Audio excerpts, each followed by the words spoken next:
my country people, good morning, good afternoon, and good evening. Anywhere you dey, grab your copy. Good morning, good afternoon, good evening. For this place, our time here is, in fact, the middle of the night today, so I just decided to share this video because I just see him now. This just show himself on social media. Our time here is 12:30 a.m. 12:30 a.m. It will be 11:30 a.m. for Nigeria. Today na 4th of May 2020. I just dey awake. I dey scroll my phone. I just dey waka for my phone korokere. I see wetin dey happen. Now I see this one just enter. Immediately, never even reach 3 minutes.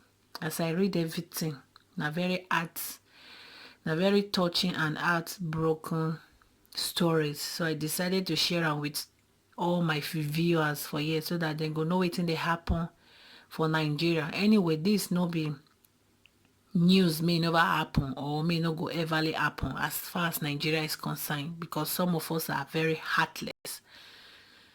But anyway, may the soul of this woman, one of the sisters, may her soul rest in peace.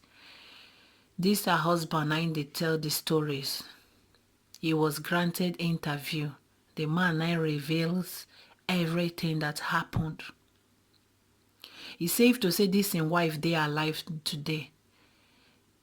On the 17th of this month, this May, on the 17th of May, go be their 12 years anniversary. Then study together. Then graduated together from university. Then go secondary school together. They don't day long together, but their marriage anniversary to now 12 years is supposed to be this May 17th. But because of the carelessness of our doctors, this lady now she died. She just died. This lady, she was a graduate of the Institute of Management and Technology, Enugu. She read business administration and she was doing business. She traded in clothes and artificial hair for women before her death. Before death took her from the surface of earth. May her soul rest in peace. Before death took her from the surface of earth. My people, make I tell now sharply, before no waste time. She died just, oh God. Her name na Nkiru. Her husband name na Nwachukwu. Nkiru just died. Now 40-something years old woman. She's 42 years. Anyway, she died for this hospital made they call University of Nigeria Teaching Hospital, Enugu. UNTH in bracket. So, wetin make this woman die? She dey sick. After when she born her 4th pikin, and she start to dey sick. She gets 4 children, 11 years, 9 years, 3 years. The small pikin, the last born, I be 1 year and 4 months. Her first son, she gets 3 boys and 1 daughter. Her first child, 11 years. Second, 9. Third, 3 years. The 4th one, 1 year and 4 months. Now the woman died. This woman done dey sick. Since she born her last baby, she dey sick. And the sickness started after she born her last pikin. She gets blood and high blood pressure. Now she dey sick. Sometimes malaria go come, sometimes typhoid go come. Her husband they treat the sickness like that. Till this COVID-19 time, the sickness can start one night, very, very serious. She no fit breathe, and she gets some symptoms of dizziness, weakness, and some other symptoms like that. So then carry her go hospital. They first carry her go one hospital for Enugu, which they no disclose the name of the hospital. As they reach there, They say no bed space. Every bed don't occupy because of this COVID-19 pandemic. All the bed full. No bed. Even their emergency ward was all filled up. Even some people say sleep for ground, just they sleep for ground because all the bed, no space. They can't carry her to another hospital. Teaching Hospital Park Lane for Enugu. No trolley for there, no wheelchair, nothing. Doctor no gree attend to her. The only doctor may come to attend to her say made them refer her to another hospital. Say this hospital don't fill up. Say now him be the only doctor for here and him get patient at hand making the treat. Say no go fit. He can't write notes give to this man. Make the man go another hospital. According to the man can't go another hospital. Now him be the name of the hospital make I call, make she die. They can't refer her, then refer the husband to another hospital. The husband carry the woman go Teaching Hospital Park Lane. Now from there then refer her. The doctor writes note give and say make he go to University of Nigeria Teaching Hospital, Enugu, UNTH in brackets. So the husband carry the wife go there. He go there, he drive with him car. He go hospital, say see him wife dey for car, they critically ill. Say make them come carry am. He bring notes from another doctor. Say this doctor from this hospital, doctor from Teaching Hospital Park Lane, now direct me come here. He give them the notes. Then read am. As they read am, then say they no go fit touch her thing. Then go call task force. Make them come check am first. They need to go call whether na COVID-19 she gets because they no go fit touch her. The man say no, that doctor be one treat her. But people plenty for the hospital and the doctor they treat people and no bed. All the bed don't occupy. People even dey sleep for ground. I make as my wife case they serious. He directs me, may I come here. Then read the note. They say they no fit. Say no. They no fit. According to the doctor say the doctor said he could not go against the guidelines put in place by the management and that was final. Say wetin come be the guidelines. Wetin be the law saying they need to check the body first because that's not the rules and regulation. You no wan go against the guidelines, the guidelines that rather you no wan go against the guidelines. Say the guidelines be for this COVID-19 time anybody dem bring come they need to go check and whether he gets the virus before then go touch am.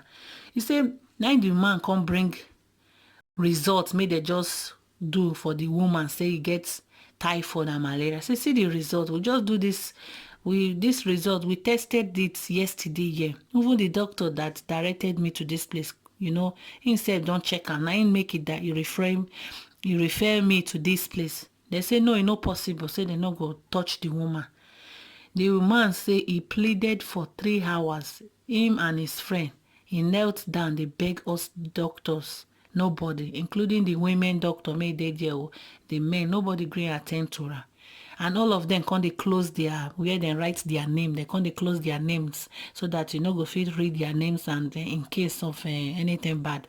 He say he pleaded with them. He knelt down, begged them. He begged them for more than how many hours. They no gree. He can't see one woman. He tell the woman, say, why you go let your fellow woman die like this? Why you dey so heartless? You be doctor. Wetin be the oath may una take? Una swore to protect life. Wetin be this? Say if na your sister enko, na the woman can refer. The woman can respond back to the man. Say, if na my sister no go allow me to go treat somebody, make her go die on the process. Now the man shock. Say, so now don't they wicked and heartless rich. Somebody I bring on, no be COVID-19 patient. Me might bring her my life. I think they talk. She just tested malaria and fever. They no agree. The man saying they for on his knees. He was on his knees begging until his wife can't die. And even before then, they say they no go fit touch her, say they no get PPE. They no get PPE, so they no go fit touch the woman, nothing.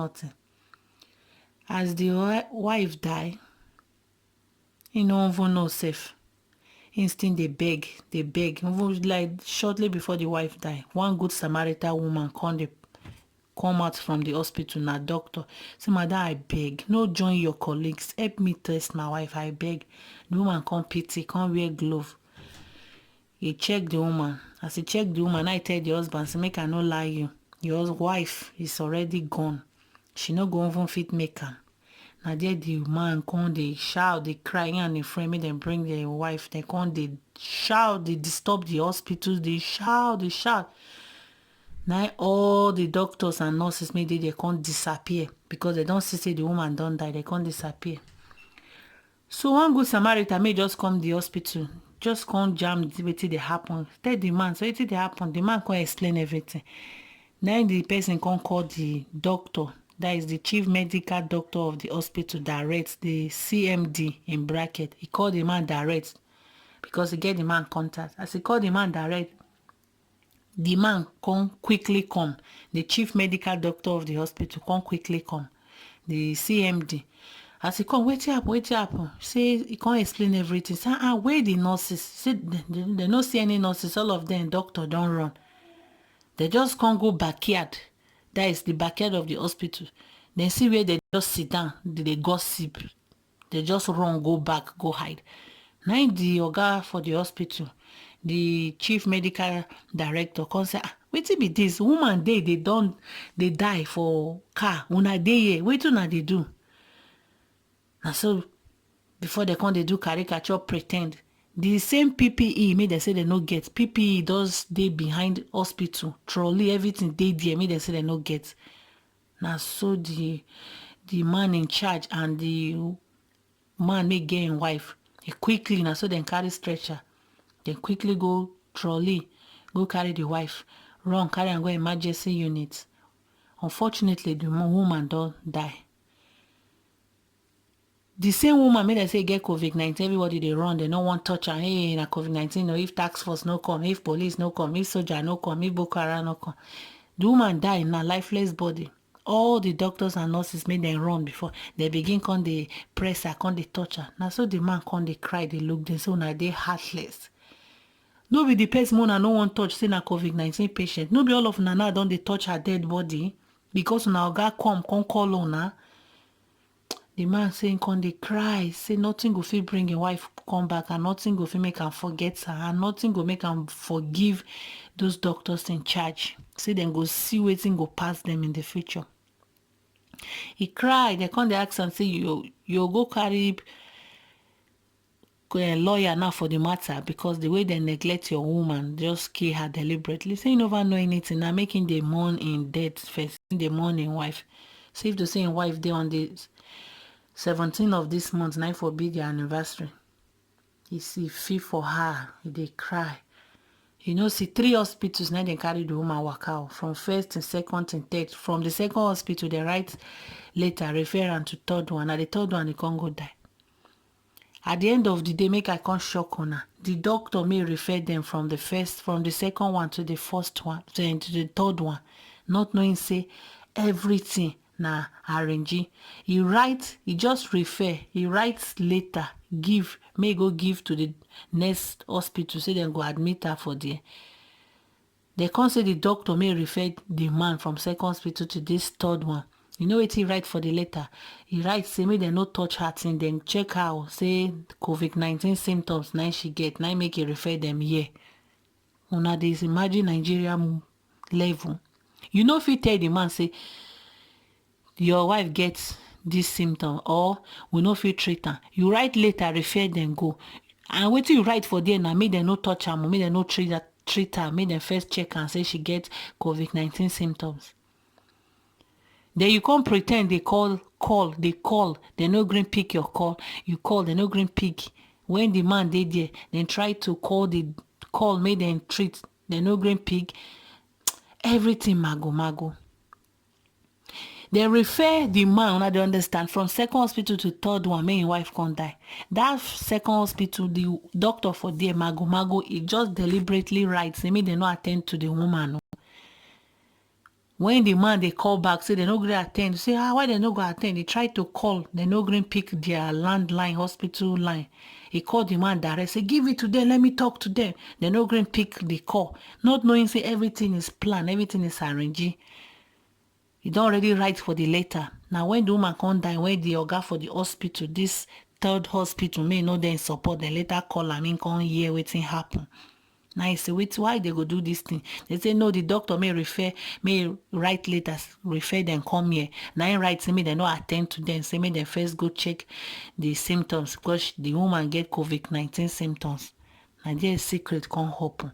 The man saying they frustrated, disappointed, say, even the doctor may refer them, come may believe. Now even in home blood relation, that is in home relation, now do this kind of thing to her. Now refer am to hospital, me and wife go die, and deliberately he write am for there, me they no attend to her and say, my people, now so he reach.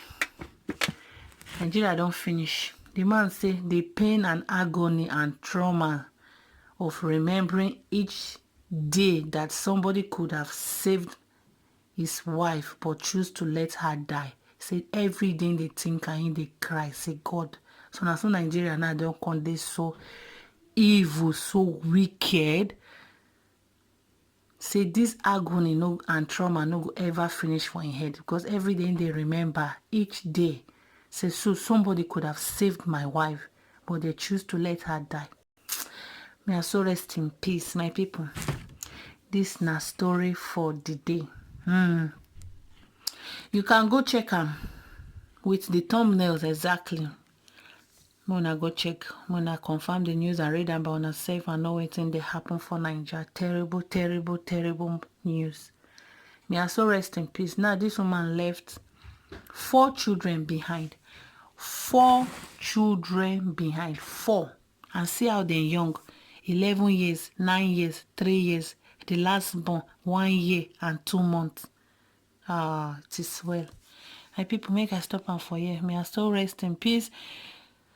Nigeria doctors, this COVID-19 wahala. Anyway, make I stop am here. Una, thank you very much for your time. Drop your comments, your opinions, and what you think about this video. May the soul of this precious Nkiro rest in peace.